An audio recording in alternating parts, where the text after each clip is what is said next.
नमस्कार, आप देख रहे हैं आवाज न्यूज। मैं हूं वीना सिंह और आइए अब नजर डालते हैं आज की प्रमुख खबरों पर। सुभाष नगर में बनने वाले प्रधानमंत्री आवास योजना का क्रियान्वयन शुरू हो चुका है।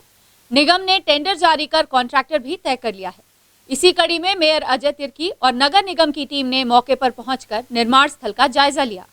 सुभाष नगर में बीते 2 साल से प्रस्तावित प्रधानमंत्री आवास योजना का कार्य शुरू हो गया है। लगभग 150 करोड़ की लागत से बनने वाले प्रधानमंत्री आवास योजना प्रोजेक्ट के लिए निगम ने टेंडर जारी कर कॉन्ट्रैक्टर भी तय कर लिया है। कुछ ही दिनों में प्रधानमंत्री आवास योजना का निर्माण कार्य भी शुरू हो जाएगा। नगर निगम ने सुभाष नगर स्थित प्रस्तावित 9 एकड़ भूमि की मार्किंग भी कर ली है। इस योजना के तहत 9 एकड़ की भूमि में 1275 घरों का भव्य निर्माण किया जाना है। इसका फायदा नगर की गरीब जनता को मिलेगा। इसी कड़ी में मेयर डॉक्टर अजय तिर्की और निगम की टीम गुरुवार को निर्माण स्थल पर पहुंची थी। इस दौरान मेयर डॉक्टर अजय तिर्की ने निर्माण स्थल का जायजा लिया और निर्माण कार्य को जल्द से जल्द शुरू कराने का निर्देश अधिकारियों को दिया है। आपको बता दें कि सुभाष नगर स्थित 9 एकड़ भूमि प्रधानमंत्री आवास योजना के लिए प्रस्तावित है। शासन ने इस भूमि को 2 वर्ष पूर्व प्रधानमंत्री आवास योजना के लिए निगम को आवंटित किया था, लेकिन लगातार 2 बार टेंडर प्रक्रिया निरस्त हो जाने की वजह से अब तक आवास योजना का निर्माण कार्य शुरू नहीं हो सका है। वहीं तीसरी बार निगम ने टेंडर जारी कर कॉन्ट्रैक्टर का चयन कर लिया है। अब नगर निगम का कहना है कि जल्द प्रधानमंत्री आवास योजना का निर्माण कार्य भी शुरू हो जाएगा। जैसे कि हम लोग का प्रधानमंत्री आवास योजना के तहत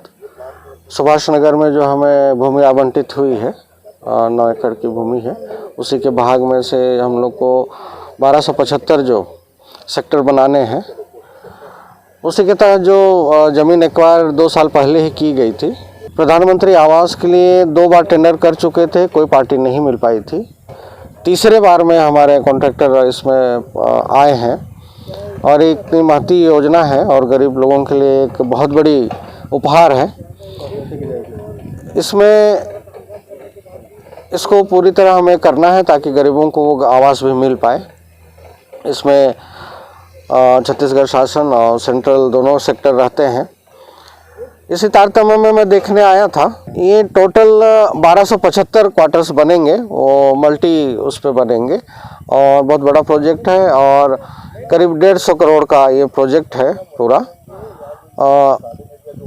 और जितनी जल्दी हम कर पाएंगे उतनी जल्दी हम अपने गरीब साथियों को और नागरिकों को सहयोग कर पाएंगे।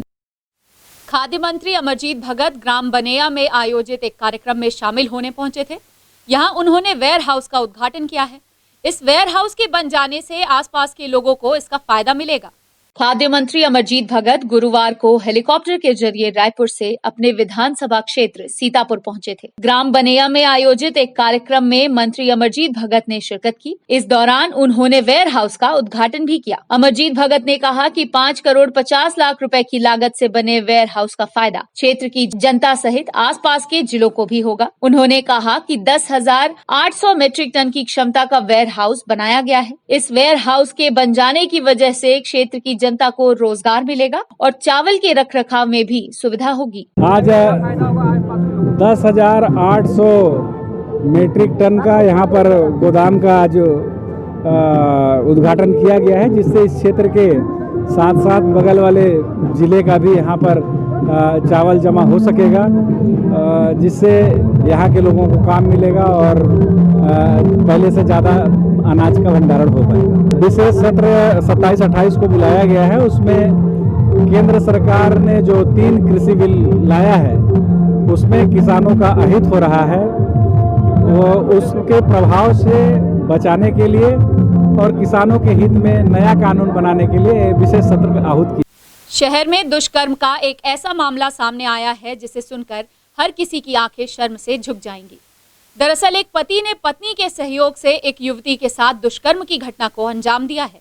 मणिपुर चौकी पुलिस उस वक्त हैरान रह गई जब एक दुष्कर्म पीड़िता ने पुलिस चौकी पहुंचकर अपनी आप बीती सुनाई। पीड़िता ने थाने में शिकायत दर्ज कराई कि पड़ोस में रहने वाला एक व्यक्ति उसके साथ 19-20 अक्टूबर के दरमियानी रात दुष्कर्म की घटना को अंजाम दिया है और इस पूरे घटनाक्रम में आरोपी की पत्नी ने पति का सहयोग किया है। पुलिस भी यह बात सुनकर चौंक गई। दरअसल पीड़िता का आरोप है कि होमगार्ड में पदस्थ एक महिला कर्मचारी की वह पड़ोसी है। 2 दिन पूर्व महिला ने पीड़िता को यह कहकर घर बुलाया कि वह घर पर अकेली है, उसे डर लग रहा है। पीड़िता सोने के लिए उसके घर आ जाए। महिला के कहने पर पीड़िता उसके घर चली गई। जैसे ही पीड़िता घर के अंदर घुसी, महिला ने दरवाजा और लाइट बंद कर दिया। इसके बाद महिला उसे अंदर कमरे में ले गई। इस दौरान मौके पर मौजूद आरोपी ने पत्नी के सहयोग से पीड़िता के साथ दुष्कर्म किया। इसके बाद दोनों पति पत्नी ने पीड़िता को धमकी दी कि यदि वह इसकी शिकायत किसी से करती है तो वे उसे जान से मार देंगे। वहीं पीड़िता आरोपियों के चंगुल से छूटने के बाद इस पूरे घटनाक्रम की जानकारी अपने परिजनों को बताई। इसके बाद परिजन पीड़िता को लेकर मणिपुर चौकी पहुंचे। वहीं पीड़िता की शिकायत पर पुलिस आरोपी पति पत्नी के खिलाफ दुष्कर्म का अपराध दर्ज की और आरोपियों को गिरफ्तार कर उन्हें न्यायालय के समक्ष पेश कर जेल भेज दिया है।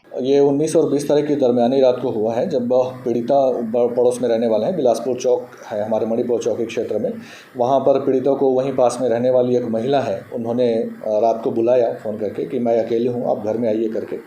और घर में आने के बाद में वो लाइट बंद करके रखी हुई थी। पीड़िता ने पूछा भी उनसे कि लाइट क्यों बंद है, तो वो बोली कि नहीं ऐसी बंद है, आप आओ करके। और उसके बाद जैसे ही वो घर के अंदर में घुसी तो उसका पति जो था वो उसके साथ गलत हरकत करने लगा और इस पर हम लोगों ने अपराध पंजीबद्ध किया हुआ है। और ये जो महिला है जिन्होंने बुलाया था रामकली सिंह, ये नगर सेना में है ये, और इनके पति सुरेश परमार, इन दोनों के खिलाफ में हम लोगों ने मणिपुर चौकी में अपराध पंजीबद्ध किया है। धारा 376 के 342, 354, 506 के अंतर्गत अपराध पंजीबद्ध करके हम लोगों ने इनको न्यायिक रिमांड पर भेज दिया है। खबरों का सिलसिला जारी रहेगा। लौटते हैं एक छोटे से ब्रेक के बाद।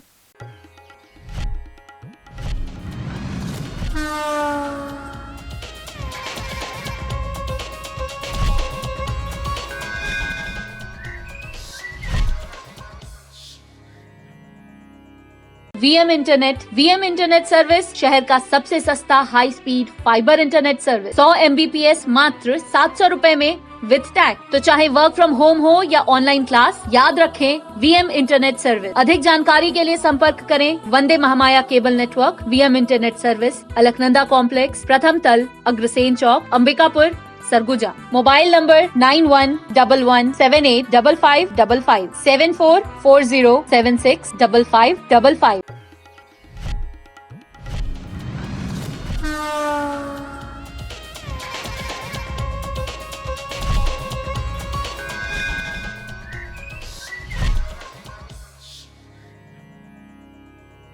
ब्रेक के बाद आपका स्वागत है। आइए बढ़ते हैं अगली खबर की ओर। जशपुर जिले में एक युवा आईएएस की सोच ने शिक्षा पद्धति के मायने को बदल दिया है। छात्र किताबी ज्ञान पर नहीं बल्कि प्रयोगात्मक शिक्षा पर जोर दे रहे हैं। युवा आईएएस अफसर का मिशन कौतूहल चर्चा का विषय बन गया है।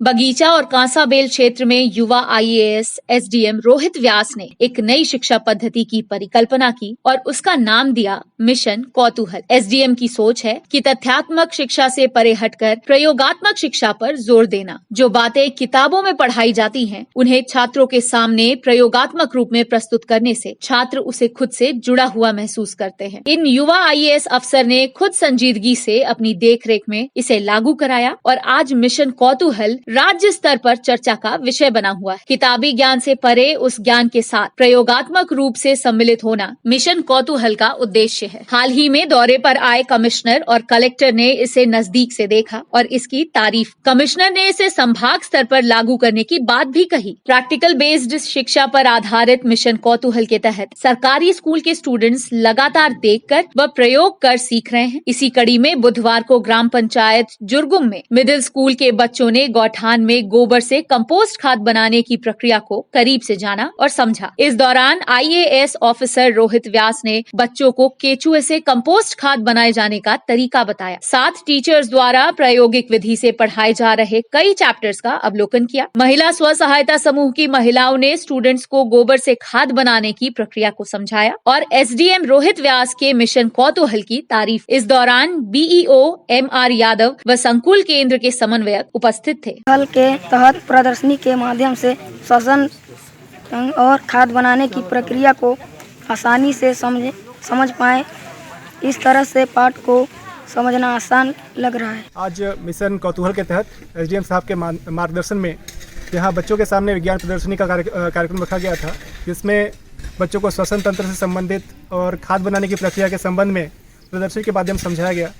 बच्चे यहाँ खाद गोठान जा करके स्वयं देख करके आए किस प्रकार से खाद बनाया जा रहा है और प्रदर्शनी को बढ़िया से समझ पाए। श्री एसडीएम साहब जी के द्वारा चलाया जा रहा मिशन कौतूहल योजना के तहत हम बच्चों को किसी भी पाठ को प्रयोग के द्वारा पढ़ा रहे हैं, जिससे बच्चे अच्छे तरीके से समझ रहे हैं, प्रयोग कर रहे हैं और यह रटंत पद्धति से बहुत बेहतर है। बच्चे क्योंकि इसको करके समझ रहे हैं और इसको अपने जीवन में भी वो लोग लागू कर पा रहे हैं। एसडीएम सर की जब से पदस्थापना बगीचा ब्लॉक में हुई है, उनकी सोच बच्चों को पढ़ाने को लेकर बहुत ज़्यादा ही संजीदा है और सकारात्मक है।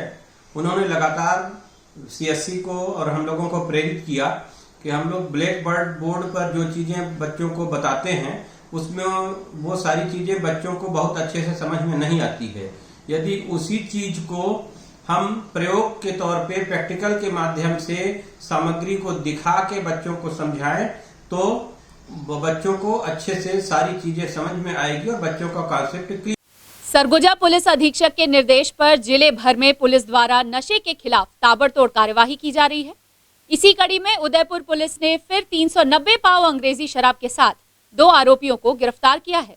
सरगुजा पुलिस अधीक्षक तिलकराम कोशिमा के निर्देश पर नशे के अवैध कारोबार के खिलाफ पुलिस का विशेष अभियान चल रहा है। पुलिस के द्वारा जिले में शराब, गांजा व अन्य मादक पदार्थों के विक्रेताओं पर ताबड़तोड़ कार्यवाही हो रही है। इसी कड़ी में एसडीओपी चंचल तिवारी के नेतृत्व में उदयपुर पुलिस ने फिर अवैध अंग्रेजी शराब के साथ 2 आरोपियों को गिरफ्तार किया है। दरअसल 20 अक्टूबर को पुलिस को मुखबिर से सूचना मिली कि ग्राम डांडगांव निवासी अनिल कुमार जायसवाल व राकेश कुमार द्वारा घर में स्टॉक कर अंग्रेजी शराब बेची जा रही है। सूचना पर पुलिस ने डांडगांव में दोनों आरोपियों के घर दबिश दी। छापामार कार्यवाही में अनिल कुमार जायसवाल के घर से 350 पाव व राकेश कुमार के घर से 40 पाव अंग्रेजी शराब जब्त कर दोनों आरोपियों को गिरफ्तार किया गया। जब्त शराब की कीमत 46,800 रुपए बताई जा रही है। वहीं दोनों आरोपियों के खिलाफ पुलिस ने आबकारी एक्ट के तहत अपराध पंजीबद्ध कर कार्यवाही की है। आरोपियों को पुलिस ने न्यायालय के समक्ष पेश कर उन्हें जेल भेज दिया है। आपको बता दें कि आईजी के कड़े तेवर के बाद सरगुजा पुलिस नशे के कारोबारियों पर नकेल कस रही है और रोजाना नशे के सौदागरों के खिलाफ पुलिस के द्वारा कार्यवाही की जा रही है। पुलिस की इस कार्यवाही से नशे के कारोबारियों में दहशत बना हुआ है। क्षेत्र के डांडगांव में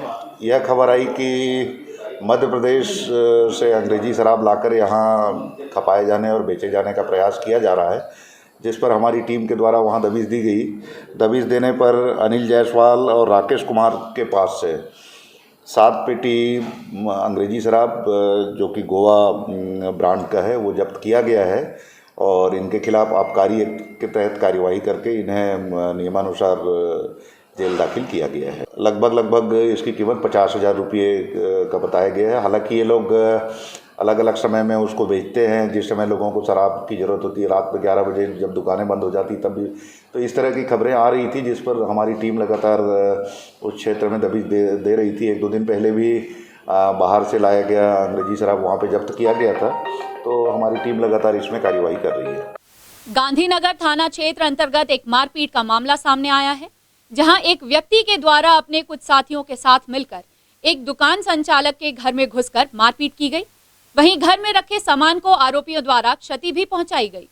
गांधीनगर थाना क्षेत्र अंतर्गत सुभाष नगर में एक दुकान संचालक और एक व्यक्ति के बीच वाहन खड़ी करने की बात को लेकर विवाद हो गया। विवाद इतना बढ़ गया कि उक्त व्यक्ति के द्वारा अपने कुछ साथियों के साथ मिलकर दुकान संचालक के साथ मारपीट की गई। इसके बाद आरोपियों ने पीड़ित दुकान संचालक के घर में घुसकर सामान को क्षति भी पहुंचाया। घटना बुधवार रात की है। दरअसल सुभाष नगर निवासी बबलू ढाली नाम का एक व्यक्ति घर के समीप पान ठेले का दुकान लगाता है। बुधवार की शाम पीड़ित के दुकान के सामने एक ग्राहक ने स्कूटी खड़ी की। इसी दौरान दिनेश दास नाम का एक व्यक्ति अपनी बाइक से जा रहा था, तभी उसकी बाइक खड़ी स्कूटी में जा भिड़ी। इस बात को लेकर दुकान संचालक और उक्त व्यक्ति के बीच विवाद हो गया। विवाद इतना बढ़ गया कि आरोपी दुकान संचालक के साथ मारपीट करने लगे। इसके बाद पीड़ित ने पुलिस को फोन कर आरोपी के खिलाफ शिकायत की। पुलिस की गश्त टीम शिकायत मिलते ही मौके पर पहुंच गई और विवाद को शांत कराया, लेकिन विवाद यहीं खत्म नहीं हुआ। पुलिस के जाते ही आरोपी दिनेश दास अपने कुछ साथियों को लेकर आया और पीड़ित के घर में घुस गया। वहीं आरोपी और उसके साथियों द्वारा पीड़ित के घर में रखे वाहन सहित सामान की तोड़फोड़ की गई। इस दौरान आरोपियों ने पीड़ित के घर में रखे सामान को बुरी तरह क्षति पहुंचाया। वहीं पीड़ित की शिकायत पर गांधीनगर पुलिस आरोपी और उसके साथियों के खिलाफ अपराध दर्ज कर मामले की जाँच में जुट गई है।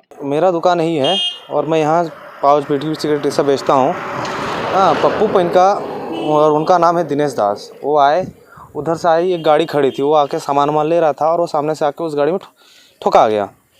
कुछ देर बाद वहाँ से उतरने के बाद वो गाली गलौज करने लगे कि गाड़ी क्यों रास्ते में खड़ा किया गया। इस खड़ा करने के बावजूद फिर मेरे पापा जी से आके झगड़ा करने लगे, जिस बात पर उन दोनों के बीच में बाताबाती हो गया। तो फिर मैं उन दोनों को अलग किया, भैया को भी अलग किया, मेरे पापा को भी अलग किया कि भैया आप जाइए घर। चल जाने के बाद पश्चात उनके मन में ये लगा कि हमारे द्वारा उनके साथ अनाचार या कह सकते हैं वो हुआ है। तो उसके बाद वो कुछ देर बाद अपने आदमियों को बुलाया और बुलाने के बाद गाली गलौज किए, झगड़ा झंझट किए और तोड़फोड़ किए। आज कल रात को यहाँ पे शराब दुकान के पास में लड़ाई झगड़े की सूचना आई थी। रात में वहाँ पर पुलिस पहुँची थी, इसमें अपराध पंजीबद्ध कर लिया गया है और अभी इसमें आगे और हम विवेचना कर रहे हैं। अगर तोड़फोड़ की घटना हुई है तो हम उसमें और भी धाराएं जोड़ेंगे। बुलेटिन में फिलहाल सिर्फ इतना ही। शहर से जुड़ी खबरों के लिए देखते रहिए आवाज न्यूज। इस न्यूज के स्पॉन्सर हैं वीएम इंटरनेट, अलकनंदा कॉम्प्लेक्स, प्रथम तल, Agrasen Chowk, Ambikapur, Surguja, Chhattisgarh. VM internet service शहर का सबसे सस्ता high speed fibre internet service. 100 MBPS मात्र 700 रुपए में विद टैग। तो चाहे वर्क फ्रॉम होम हो या ऑनलाइन क्लास, याद रखें वीएम इंटरनेट सर्विस। अधिक जानकारी के लिए संपर्क करें Vande Mahamaya cable network, VM internet service, Alaknanda complex, प्रथम तल, अग्रसेन चौक, अंबिकापुर, सरगुजा। Mobile number 9111785555 7440765555।